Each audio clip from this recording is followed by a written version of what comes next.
Shal kolongma romoi kakra bon amsani lukuroni shanmung tongmani amsayo degree college khulok jangnani bagai kraksala gumati hangkoni kakra bon amsayo government degree college tei kakra bon diet college ni kaibasi thuyam ganang brirokni tongthainok singi rikha hasani mantri okrani yakte pandawa narwayengi manjaka hasani rang tang bedekni mantri pranajit singhoroi kuchugrung bereng tang bedekni mantri kishore bormon MLA Jitendra Mojumdar haste hapangni rung bedekni tangphang Rabel Hamendra Kumar nokhobui kubuni adongrok pandawa koknarngani thangai mantri okra Professor Dr. Manik Saha Saka kami amsayo tongnai lukurokni rung surungno kuchugoti senani bagai tei hangkorani yakliwo karinani bagai haste hapang bebak jorawano samung khlai tongotei phainai salabo khlainai hinai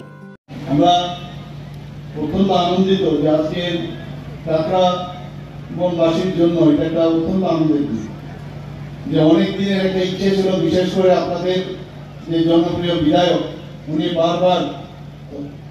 এই বিষয়টা নিয়ে আমাদের গোচরে এনেছেন এবং শেষ পর্যন্ত সেই কাজটা আজকে এখানে হলো তার উদ্বোধন আমাদের হাত দিয়ে এখানে হলো একটা হিস্টোরি তৈরি হলো এখানে একটা মাইল ফলক তৈরি হলো এবং আমরা সবাই জানি যে এর আগেও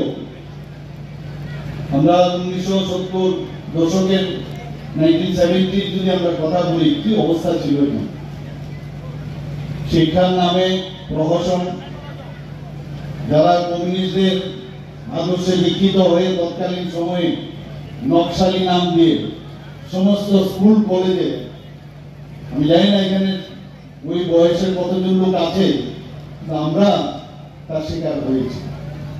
কখন যে স্কুলের মধ্যে বোমা পড়বে আর কখন যে সেখানে মানুষ এবং স্টুডেন্টস এবং টিচার আহত হবেন এবং মৃত্যু মুখে পতিত হবেন কেউ জানতো না এমন একটা অবস্থা ছিল সেখানে আমার পূর্ববর্তী বক্তা বলেছেন সংগঠনের বিভিন্ন নাম দিয়ে বিদেশি যে চিন্তা ভাবনা সেগুলোকে এখানে প্রতিষ্ঠিত করার চেষ্টায় সমস্ত স্কুল কলেজে একটা অরাজকতার একটা অবস্থা করেছে আজকে আমাদের যশস্বী প্রধানমন্ত্রী নরেন্দ্র মোদীজির মার্গদর্শনে এবং আমাদের মাননীয় গৃহমন্ত্রীজির চেষ্টায় আজকে আমরা দেখছি এই মাওবাদীদের কিভাবে খতম করতে হয় সেই চেষ্টা কিন্তু উনি করছেন এবং আগামী দিন এটাও বলেছেন আর বেশি দিন নয় এই মাওবাদীদের এই ভারতবর্ষের যে ভূমি থেকে তাদেরকে পুরোপুরি তাদেরকে এখান থেকে উচ্ছেদ করবে এবং এই চিন্তাধারার যারা মানসিকতা আছে তাদেরকে নির্মূল করার যে স্বপ্ন এবং যে প্রতিজ্ঞা নিয়েছেন সেটা বাস্তবে আমরা দেখতে পাচ্ছি এবং এই ব্রিজের অর্থাৎ সেতু সেই ব্রিজকে আমরা যে অজ্ঞতাকে আমরা জ্ঞানের মাধ্যমে আমরা যেতে পারি অন্ধকার থেকে আমরা আলোর দিকে যেতে পারি আমরা এইভাবে আমরা মানুষকে আমরা পরিচালনা করার চেষ্টা করছি আমরা স্টুডেন্টদেরকে আমরা সেইভাবে বোঝানোর চেষ্টা করছি পুঁথিগত বিদ্যা শিক্ষা জীবনের মূল ভিত্তি হতে পারে না মাননীয় প্রধানমন্ত্রী বারবার এই কথাটা বলছেন আমাদের গুণগত শিক্ষার মাধ্যমে বারবার আমাদের সমস্ত নেতৃত্ব আমাদের দিল্লির নেতৃত্ব আমাদের ত্রিপুরা রাজ্যের সমস্ত মানুষ আমাদের যারা জনপ্রতিনিধিরা এই বিষয়টা জানেন সমস্ত জায়গায় বলছেন যে গুণগত শিক্ষা আমাদের সরকার যেভাবে কাজ করছে আমাদের এখন পূর্ণাঙ্গ মানুষ তৈরি করতে হবে আমাদের এবং আমি এখানে স্টুডেন্টদের এটাই বলবো যে ছাত্র অবস্থার মধ্যে আমাদের বিভিন্ন যেসব সামাজিক কাজ তার মধ্যে আমাদের নিয়োজিত থাকতে হবে খালি বই পড়ে কিছু হবে না শুধু বই পড়ে কিন্তু কিছু হবে না আমাদের মানুষের জন্য কাজ করতে হবে এবং শৈশবকাল থেকে সেবামূলক মানসিকতা নিয়ে যদি আমরা কাজ করি তাহলে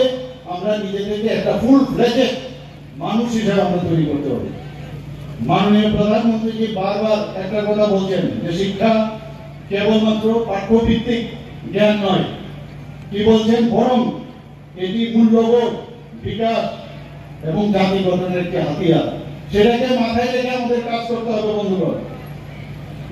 আম ভাষার পূর্বে আমার পূর্ববর্তী বক্তারা বলেছেন তিনটি আরো আমরা এই ডিগ্রি কলেজ চালু করার উদ্যোগ আমরা নিয়েছি শুধু এই যে আজকে কাকরাবনে আমাদের যে এই কলেজটা হলো যেতে করে শুধু কাকরাবনের যারা স্টুডেন্টরা আছেন তাদেরই কিন্তু লাভ হবে না আজকে এখান থেকে বেশিরভাগই যে উদয়পুরে গিয়ে যে ডিগ্রি কলেজে যেতে হতো, সেখানে কিন্তু তাদেরও সেই নেতাজি সুভাষ যে মহাবিদ্যালয় আছে সেখানে কিন্তু সেই চাপটা সেখানে কমবে।